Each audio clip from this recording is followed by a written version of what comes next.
다음에 소액사건 심판은 거의 이제 소재기하는 건데 중요한 건 소액사건이기 때문에 금액에 어떤 제한이 있는 거예요. 그래서 그 금액이 예전에는 2천만 원 이하였는데 이제는 3천만 원 이하 사건인 경우에 소액사건으로 봅니다. 근데 중요한 것은 이것도 우리 아까 속된 표현으로 꼼수를 발달되는 거를 이제 예방하기 위해서 법원에서 어떻게 보고 있느냐. 만약에 3천만 원 이하 사건을 소액사건으로 약간 좀 신속하게 하기 위해서 3천만 원 이하가 아닌 5천만 원 사건인데 이거를 뭐 1천만 원, 2천만 원, 2천만 원 끊어서 막 소액사건인 것처럼 낸다. 그럼 어떻게 되시느냐? 총 분쟁 금액이 3천만 원을 넘는 5천만 원 사건이 원래 맞잖아요. 양심적으로. 그래서 이럴 때는 분할해서 청구하는 것은 인정이 되지 않기 때문에 이를 위반한 신청은 판결로 각하됩니다. 아까 소개팅 선 나갈 때 사진 처음부터 보시고 안 나가는 것처럼 처음부터 심리를 안 하는 그 치명타를 입으실 수가 있어요. 그래서 양심껏 그 총 금액이 3천을 넘어서면 그냥 소재기 제대로 하셔야 되고 이것도 소재기는 건 맞지만 이제 3천만 원 이하인 경우는 뭐 이렇게 당사자나 이게 변호사가 아닌 분들도 대리인으로 나올 수 있고 이런 약간 이점이 있거든요. 그래서 이런 부분을 약간 좀 그런 부분을 넘어서기 위해서 이렇게 좀 고가의 사건을 소액으로 쪼개서 막 하려는 경우가 있는데 그럴 경우에 각하가 되기 때문에 치명적이시니까 이 부분은 3천만 원이라는 3천만 원 이하니까 3천만 원까지 포함을 하는 겁니다. 그 3,001원부터 3천만 1원부터는 이제 쪼개서 하시면 안 되니까 3천만 원 이하 그래도 2천만 원보다는 조정이 돼서 1천만 원 증액이 된 거거든요. 그래서 이 부분을 염두에 두시면 되겠습니다. 그리고 여기 보시면 1회 변론기일로 심리를 마치고 즉시 선고 가능이라고 돼 있는데 이 변론기일이 이제 법정에 서는 거예요. 쉽게 말씀드리면. 그래서 아까는 그 신청 사건은 신문이라고 하는데 이제 그 소제기된 사건은 변론기일이라고 하는데 제가 소액사건 아까 지금연령이 하다가 넘어온 사건 맡은 거 있댔잖아요. 그거 해본 결과 결국에 앞에 사건도 제가 30분 미리 가서 보거든요. 그럼 앞에 사건들을 어떻게 뭐 첫 사건인지 속행해서 연이어서 하는 사건인지 보면 많이들 연이어서는 해요, 사실은. 그래서 그 뭐 항소심, 2심 올라간 사건이라서 1심 미리 결론난 사건은 오히려 그런 사건들이 1회 변론기일로 끝나지 처음에 그냥 지방법원에 처음 제기한 사건은 대부분 1회 이상의 심리가 좀 이어지긴 합니다. 그래서 좀 우리가 공전이라고 표현을 하거든요. 이게 그냥 말하자면은 딱 그냥 다 아무것도 안 한 채 그냥 출석만 하고 끝나는 사건이 되지 않으려면 그때그때 미리 일주일 전에 서면도 내시고 서로 그렇게 예의를 차리시면 그래도 좀 재판 덜 나가시고 끝날 수 있으니까 공전이라고 하는 것은 이제 당사자가 출석만 하고 아무것도 안 해와서 그냥 자리만 출석했습니다 하고 나가는 경우가 생기지 않도록 미리미리 서면 내시고 입증자료 잘 내시고 그러는 게 좀 좋겠습니다. 그래서 이렇게 소액사건의 경우에는 아까 말씀드렸던 것처럼 변호사가 아니더라도 당사자의 배우자, 직계혈족, 청제자매는 소송 대리인 가능하게 들어올 수 있고 이런 이점이 있기 때문에 이것도 참조하시면 좋겠습니다. 그래서 이런 내용은 사실은 제가 이렇게 적어오긴 했지만 아까 지금연령 신청 양식에서 그걸 소장, 그 다음에 친청인, 피신청인 또는 채권자, 채무자를 원고, 피고 그런 식으로 바꿔서 쓰시면 되니까 어렵지 않게 그냥 비슷하게 이런 타이틀만 청구 취지, 청구 원인으로 바꾸시면 되고 이 증거 방법이라 소액사건은 이렇게도 표현을 하는데 입증 방법으로 적어주셔도 되니까 그렇게 적으시면 되겠습니다. 그 다음에 가압류나 이런 절차들은 사실은 좀 제가 개인적으로 실무상으로 강의하면서 접해본 결과로는 변호사가 아니더라도 뭐 법무사를 통한다거나 이런 경우를 많이 봤어요. 그러니까 가압류나 강제집행 단계까지 가시면 사실은 굉장히 좀 복잡해집니다. 법을 전담적으로 하시는 분들이 아니면 본업을 관리 업무를 하시고 이러면서 하시기에는 사실 무리가 따라요. 그래서 정말 이렇게 큰 사건이어서 맡겨야 되는 사건은 법무사를 통하시거나 이러셔도 괜찮으니까 제가 그냥 간이하게만 이 부분을 짚어드리고 마무리 선물 드리는 걸로 그렇게 하겠습니다. 가압류는 이렇게 생각하시면 돼요. 판결이 나기 전에는 가압류, 판결이 난 후에 결과가 나왔어요. 결과가 난 다음부터는 압류라는 표현을 씁니다. 그래서 여러분들께서 가압류, 압류를 다 한 용어처럼 쓰시는 경우가 있는데 가압류는 임시로 묶어두는 그 의미가 있기 때문에 판결이 나기 전에 판결 결과에 여하 불문하고 이 사람을 빼돌릴 수 있으니까 묶어놓는다는 의미가 있는 거고 그 다음에 판결이 이미 나서 불복 중이더라도 어차피 한번 결론이 난 거에 대해서는 압류, 강제집행이라고 하는 거예요. 그래서 그 차이가 있다는 점을 아시면 되고, 그래서 뭔가 가압류 얘기가 나올 수 있는 거 아직 결론이 안 났구나 이렇게 아시면 되고, 압류 얘기가 나온다는 것은 한번 결과가 나온 게 있구나 이렇게 생각하시면 돼요. 뭐 이렇게 서면을 보실 때도. 그래서 가압류는 아까 말씀드린 것처럼 신청 사건이고 빼돌리지 못하도록 미리 묶어두는 거예요, 재산을. 그래서 이것도 역시 빨리 진행되는 것이다. 특히 여기 중요한 그 특성은 밀행성이에요. 그 채무자가 알지 못하도록 미리 묶어두는 거기 때문에 비밀리에 심리되고 발령되는 게 특색입니다. 그래서 이런 빨리 진행되고 비밀리에 좀 이렇게 안 알려줌 이런 느낌으로 신비주의로 진행되는 특성이 있다. 그걸 알아두시면 좋겠고, 신청 요건은 피보전 권리랑 보전의 필요성이 중요한데, 가령 체납관리비 관련된 관리비 채권이면 사실은 가압류는 뭘 전제로 하냐면 본안소송을 제기할 것을 사실 전제로 해요. 근데 본안소송 제기하기 전에 제기할 예정입니다라고 하면서 가압류 신청으로 미리 묶어두는 경우도 있고, 그래서 가압류 결정이 나오더라도 이제 본안소송을 사실은 제기해야 돼요. 그 사이에 이제 납부를 해버리면 이제 본안소송 제기할 필요가 없어지는 거지만, 그래서 이따가 보시겠지만 채무자가 가압류가 된 채무자가 채권자 계속 본안소송, 그러니까 소제기 안 하고 있다 해서 가압류 취소해달라고 또 신청서를 낼 수가 있어요. 그렇기 때문에 본안소송, 그 채권이 있음을 전제로 하고 있는데, 그런 관리비 채권이 있다, 뭐 이런 식으로 어떤 그 부분이 성립되어 있어야 되는 게 피보전 권리고, 보전의 필요성은 이 사람이 무자력자다, 뭐 갖고 있는 재산이 없기 때문에 가압류를 하지 않으면 당장 빼돌릴 것이다, 뭐 이런 것들을 예전에는 이거를 뭐 한두 줄 이 정도만 적어도 그냥 됐는데, 요즘에는 이거를 좀 약간 고의적으로 그러니까 고의적이라는 건 좀 이렇게 의도가 있는 건데, 기본적으로 우리 그냥 도덕적으로 표현할 때 악의적으로 가압류를 막 묶어놓는 경우가 있어요. 그렇게 받을 채권이 그렇게 많지는 않은데.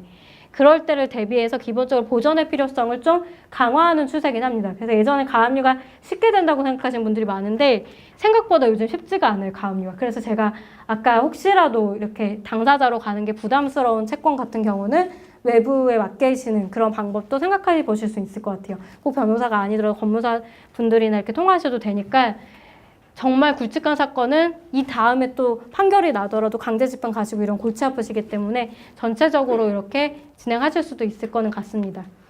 그래서 가압류 신청서를 그래도 제가 이제 당사자로 하실 수도 있기 때문에 보여드리면, 채권자, 채무자, 제3채무자에서 예를 들면 은행이에요, 은행. 근데 이 사람이 어디에 대표적으로 채권 가압류를 좀 많이 하는 편인데, 예금 채권에 대해서 만약에 이 사람이 재산을 묶고 싶다, 이렇게 묶어두고 싶은데 그 사람이 어떤 은행에 뭘 갖고 있는지 몰라요. 그러면 제가 여기 강의이기 때문에 어디 실명을 거론하기는 좀 그렇지만, 뭐 예를 들어서 국 무슨 은행, 우 무슨 은행, 하 무슨 은행, 이런 다양한 시중은행들 대표적인 데들 있잖아요. 그걸 사실 다 적으시면 돼요. 근데 사실은 제가 그 우리 교재 마지막에 선물로 실어놓은 인터넷 등기소, 대법원 인터넷 등기소인가요? 거기 들어가시면 그 등기부 등본을 한 1,000원 이런 식으로 뗄 수 있거든요. 법인 등기부 등본을. 그러면 예를 들어서 국 무슨 은행도 뭐 예를 들어 주식회사 무슨 은행이라고 돼 있는 것도 있고, 무슨 은행 주식회사, 이게 아다르고 어다르지만 엄밀히 다른 법인이에요. 주식회사 아무개랑 아무개 주식회사는 다른 법인이기 때문에 그거를 떼서 적으셔야 돼요. 예를 들어 우리는 그냥 무슨 은행이라고만 알고 있잖아요. 그럼 1번 무슨 은행이라고 적으시면 안 되고, 등기부 등본에 나와 있는 주식회사 무슨 은행이라고 적으시고 첨부 서류로 등기부 등본을 붙여주시는 게 정석입니다. 그래서 안 그러면 보정명이 나올 수 있기 때문에 제3채무자는 정확히 인터넷 등기소에서 발급된 그 법인명을 적어주셔야 돼요. 그리고 가압류할 채권은 지금 6개 은행을 만약에 다 적었어요. 근데 우리가 채권이 1,000만 원이 관리비 채권이 있으시니까 그 여기 보시면 별지 목록 기재 채권에 그 1,000만 원이 도달할 때까지 뭐 이렇게 예금 채권을 묶어달라 해서, 뭐 A은행에는 뭐 예를 들어서 거래하는 금원이 없는 거예요. 조회해보니까 거기는 거래은행이 아니었어요. 근데 B은행에 1,000만 원이 있다 그러면 거기서 이제 다 묶이는 걸로 처리가 될 수 있습니다. 그래서 가능한 한 그분을 잘 알고 있다, 저분한테 처음에 대여금 빌려줄 때 어느 은행이었다, 이런 데를 잡으시거나 뭐 이런 식으로 시중은행 중심으로 기재를 해주시면 됩니다. 채권자, 채무자는 원래 그 지급 명령 하실 때나 그 명의로 그대로 해주시면 되고, 제3채무자만 그 은행 명의 등으로 해주시면 됩니다. 그리고 나머지도 거의 비슷하게 적으시면 되고, 그 가압류에 관해서는 이렇게 그냥 묶어두는 효력이 있다라는 부분을 이해하시면 되고, 만약에 채권자의 경우에 가압류가 안 됐어요. 아까 보전의 필요성 이런 거 묶어둬야 되는 필요성 소명이 잘 안 돼서 가압류에 대해서 기각 결정이 났다. 그러면 그럴 때 뭐 1주 이내에 즉시 항고, 보통 아까 지급명령 신청 등은 2주 이내에 도달받은 날로부터 2주 이내인데, 이런 경우는 빨리 진행되는 거기 때문에 1주 이내에 하셔야 되기 때문에 그냥 즉시 항고장 껍데기만이라도 빨리 내셔야 돼요. 한 페이지 되는 거라도. 이 기관을 도구하시면 안 됩니다. 그 다음에 아까 채무자의 경우에는 이거예요. 채권자가 본안의소를 제기하고 이를 증명하는 서류를 제출하도록 하는 명령을 법원에 신청하고, 그래도 이걸 이행하지 않으면 가압류 취소를 신청할 수 있다. 그러니까 본안 소송이 있다는 전제, 그 피보전 권리가 있다는 전제 하에 가압류가 인용이 됐는데 본안 소재기를 계속 안 해요. 그럼 나중에 언젠가 이렇게 채무자가 조치를 취할 수 있기 때문에 이것도 꼭 염두에 두실 필요가 채권자로서는 있으십니다. 그다음에 이제 결론이 나왔을 때는 가압류가 아니라 강제 집행이에요. 압류든 뭐 경매든 그런 게 이 절차인데, 간단하게 보여드리면 이렇게 아까 확정 판결, 그래서 아까 지급 명령이 이의 신청 없이 확정되면 그대로 집행 권한이 된다는 거, 그 부분 아까 설명드렸던 거고, 보시면 뭐 이렇게 그런 그 확정 증명원, 판결이 확정됐다, 나머지는 이제 받아야 되거든요. 이런 것들도 이제 신청서 양식, 법원의 종합민원실을 가면 이게 한 페이지로 있어요. 그래서 이거는 그냥 샘플 있는 대로 법원에 있는 거 그냥 수기로 적어 내셔도 되니까 참조만 하시면 되겠습니다. 그리고 뭐 부동산에 대한 강제 집행 이런 형식도 있고 한데 다 복잡해요, 좀. 그래서 제가 자세한 설명을 드리면 또 부담스러우실 수 있기 때문에 이런 강제 집행이 있을 수 있겠다 정도 보시면 되고, 채권에 대한 게 좀 더 아까 채권 가압류 하듯이 통상적입니다. 부동산 그 관련된 강제 집행 좀 어렵기 때문에 채권 압류 및 추심이 대표적이에요. 이게 어떻게 보시면 되냐면, 추심은 예를 들어서 은행에 채무자가 예금 채권을 갖고 있어요. 근데 이제 채권자가 있고 채무자가 있고 제3채무자가 있는 거잖아요. 은행이 마지막 은행으로. 그러면 추심은 어떤 의미냐면 제3채무자로부터 압류된 채권을 받는 의미거든요. 그러니까 그냥 그러니까 A, B, C라고 할게요. 채권자를 A, 채무자를 B, 제3채무자를 C라고 하면 B가 C한테 받을 것을 그냥 그 금액을 A한테 그렇게 가는 걸로, 그 압류된 채권을 받는 걸로 보는 거고, 전부는 받는다기보다는 B가 C에 대해서 갖고 있는 채권 자체를 A 명의로 돌리는 게 전부예요. 그래서 그런 복잡성이 있는데 보통 통상적으로는 압류 및 추심으로 갑니다. 그냥 그 저쪽 은행에 대해서 이 사람한테 지급하지 못하도록 막아놓고 나중에 문제되면 이렇게 직접 받는 걸로 갈 수 있게끔, 이렇게 좀 그 추심과 전부의 차이가 있는데 이렇게 설명드리는 것 자체도 지금 복잡하시잖아요. 그래서 이런 게 있구나 정도로 알아두시면 될 것 같습니다.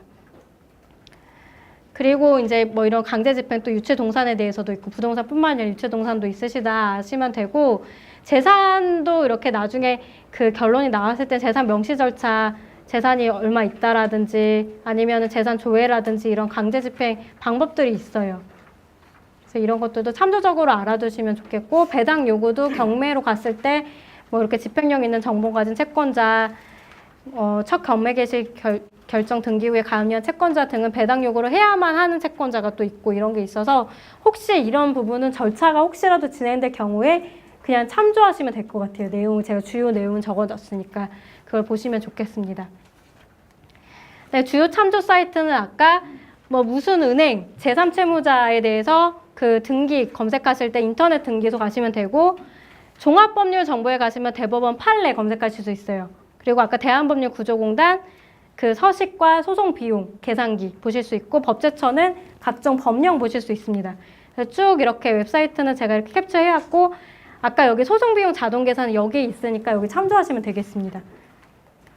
그리고 제가 이게 참 좋은 분들과 이렇게 강의를 하게 됐는데, 참 좋은 사람은 그 자신이 이미 좋은 세상이다라고 저도 강의를 들은 바가 있어서 좋은 시를 가져왔어요. 그래서 참 좋은 분들께 선물로 마지막으로 드립니다. 그리고 혹시라도 필요한 정보가 있으실 때 우리 서울시는 특히 이렇게 함께 관리라는 테마로 가고 계시는데, 우리 모두 함께 관리, 특히 관리자 과정에 계신 분들은 더 함께 잘 가주시면 좋겠고, 뭔가 필요한 정보가 있으시면은 제 블로그도 병역제로 봐주시면 좋으니까 이것도 참조해 주시면 감사하겠습니다. 그래서 오늘 강의를 인연으로 뵙게 돼서 정말 영광이었고 앞으로 평생 복을 기원드리겠습니다. 감사합니다.